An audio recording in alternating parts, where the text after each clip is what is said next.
Goeiemôre Impak Kerk, dis lekker om weer saam met julle op hierdie Woensdagoggend te kuier en Colin, hierdie was 'n groot naweek. Dit was 'n baie groot naweek in die fisiese, in die gees. Dit was 'n lang naweek. En ek kyk na een van die comments op social media wat ek vandag en ek ongeluk by raak gelees het en een ou Pieter wat al jare in ons gemeente sê dit was vir hom een van die hoogtepunte in al die jare in die gemeente was hierdie naweek gewees. Hoe mooi getuienis dit nie. Dit is fantasties waar mens 'n gemeente kry wat, as ek net sommer dadelik kan spring na die Saterdag toe, wat bymekaar gekom het en die challenge opgeneem het om te gaan bedien, om uit te gaan en 'n impak te gaan maak in ons dorp. How amazing is that? Ja, kyk, dis een van Impak Kerk se waardes is uitreik en ek dink dit was so amazing om by al ons bedieningspunte om te ry hierdie Saterdag en te kyk wat daar aangaan. Jy kon sien daar's so energie. Oral se maak nie saak wat 'n bedieningspunt ek was nie, daar was 'n energie en daar was gebid. En ek weet vir 'n feit waar daar gebed is. Ons weet ons geveg is nie teen vlees en bloed nie. Ja.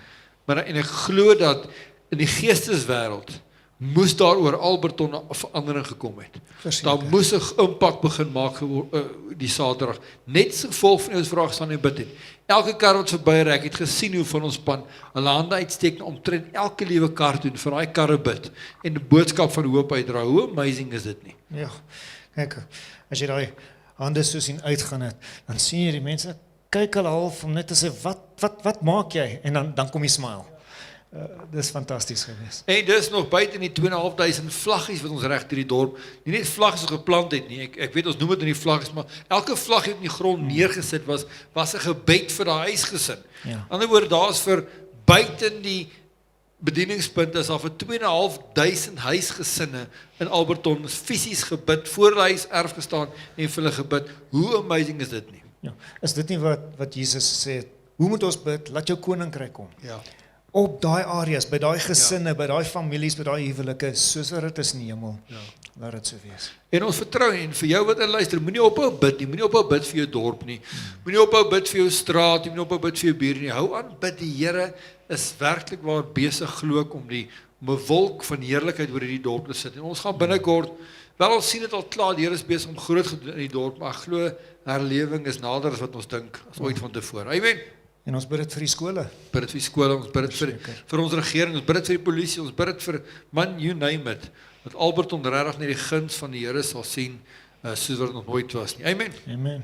En dan het ons die naweek gehad, fenominale naweek gehad, Vrydagoggend begin, en dit was 'n bietjie ek en jy wat saam gepraat het. Ons was hier op hierdie selfe plek. En Ja, met 'n groter tafel. en ons het gesels waaroor het ons gesels? Waar het begin het, né? Dat dit 'n prys gaan kos. Ja, ons het gepraat eintlik die drie plekke, ons het gepraat oor Abraham wat Isak gaan offer het en die tipifisering van Christus was. Ja. En hoe ons eintlik al van Genesis, die kern is eintlik al van Genesis af, God so die detail is vir ons lewe, dat hy in Genesis al begin beplan het aan die totale of die groot verlossingsprys wat sy seun sou kom betaal het. Dat Abraham en Isak die bewys is dat God so intens in ons belang stel, dat hy nog altyd, ek en jy nog altyd in sy plan was. En ek wil dit vir jou sê wat vandag aan luister na hierdie podcast, dat jy moet een ding weet, maak nie saak waar jy gaan nie, die verlossingsplan oor jou lewe, God se droom oor jou lewe, God se plek van potensiaal sit oor jou lewe, was van die begin af daar. Dis nie nou 'n nuwe ding nie, sy droom oor jou was nog jare voor jy gebore was, en dis wat die psalmdigter sê. Ja. Nog voor jy in jou moederskoot gevorm was, ek jou geken. Het jy aan mekaar geweef. Mekaar gesit. Ja. Ek was daar, en God was by jou daar. Die bewys is, goeie Vrydag, dat daai sterwe was nie net vir die Jode nie, was juis vir die hele wêreld.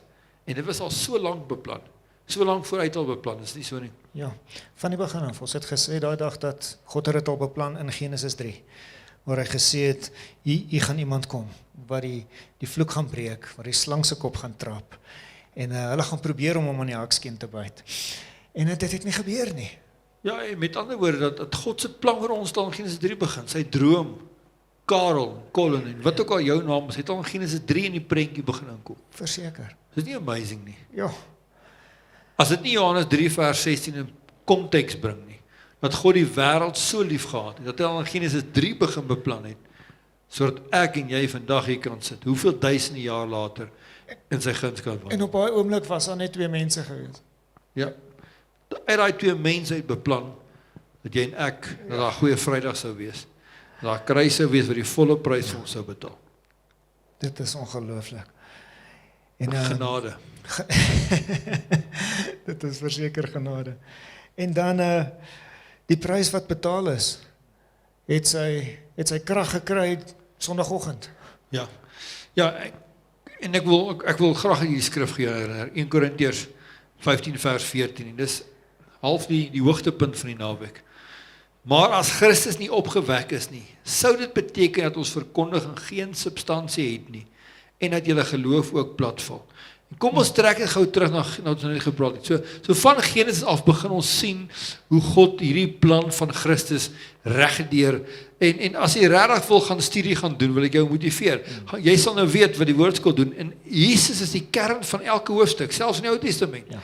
Reg deur die Ou Testament is Jesus die kernstorie regdeur. En dis great. En dis great vir die kruis. Dis wonderlik dat die Here sy lewe vir ons gelei het en deur daai martelingsprosesse gaan. Maar nou sê Paulus, as dit nie was vir die opstanding nie, was al die stories van Jesus reg deur die Ou Testament, en dit wat ons glo, en dit wat hy oor ons lewe gespreek het, die genade oor ons lewe, was dit alles geen substansie gehad nie. Was dit eintlik net 'n asemmors, is dit nie? Dis verseker so, ek meen die groot ding wat Jesus gesê het is, ek gaan die tempel afbreek, ek gaan hom herbou in 3 dae. As hy nie opgestaan het nie, dan beteken dit elke woord wat hy gesê het oor sy opstanding, was nie die waarheid nie. Dan sal ons in twyfel trek, elke liewe ander ding wat hy ooit gesê het. Ja. En, ek meen, die lang en kort, dan was ons in dieselfde proses, of dieselfde plek, as al die ander gode. Ja. Dis nie so nie. Want kom ons wees gou eerlik, daar is nie een afgod, of gode, of godsdiens, reg deur die wêreld wat vandag kan opstaan, en kan sê dat hulle God nog leef nie. Nie een nie. Al die groot godsdienste, noem dit wat jy wil, se leier, die een wat hulle aanbid, is of 'n dooie beeld, of 'n dooie persoon. Ja. Iets wat geen lewe het nie. Wat geen lewe het nie. En jy en ek, dis juist wat ons kredietwaardigheid gee aan ons godsdienst. Wat Paulus sê, as dit nie was vir die opstanding nie, was ons net so verlore as al die ander. Maar die opstanding het vir my en jou gesê dat Christus is die enigste ware God wat leef. En dis die enigste feit wat my en jou hoop gee, dat die dag wanneer ons lewe neerlê, Ja, dat ons saam met hom opgerig gaan word. yes. En, dis daai substansie, en alles wat ons glo, reg deur die woord, die Ou Testament, die Nuwe Testament, elke skrif sou geen substance gehad het, as nie was vir die opstanding nie. En waar staan hy vandag? Hy sit in die regterhand van die Vader. Wat hy gesê het gaan gebeur. En nou kyk ons na Openbaring, en omdat hy opgestaan, en kan ons selfs Openbaring sien, maar joh, dit maak sin. Want hoe sal hy kan terugkom, en die finale oorlog kan wen, as hy in 'n graf gelê het? Dis nie moontlik nie. Dis nie moontlik. Dooie mense veg nie goeie oorlog nie. Kan nie wen nie.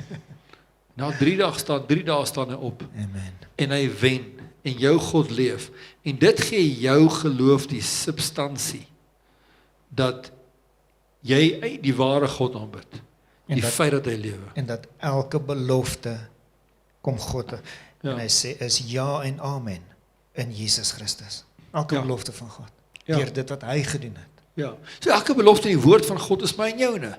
Elke belofte in die woord van die Here kan jy op claim lê, sê die Engels. You can claim every promise. Hoekom? Omdat hy opgestaan het, want sy opstanding beteken, gee amper die stempel van, yes, Hierdie is dis die so. waarheid. Dis Hierdie die sal so waarheid. wees.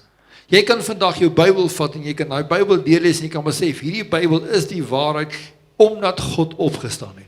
Omdat hy leef, omdat die graf leeg is. Jy hoef nie te twyfel vandag, ons hoef nie te twyfel vandag, oor enige skrif in die woord nie. Ons hoef nie 'n vraagteken oor enige iets te hê nie, want God het sy woord volbring. Sy beloftes volbring.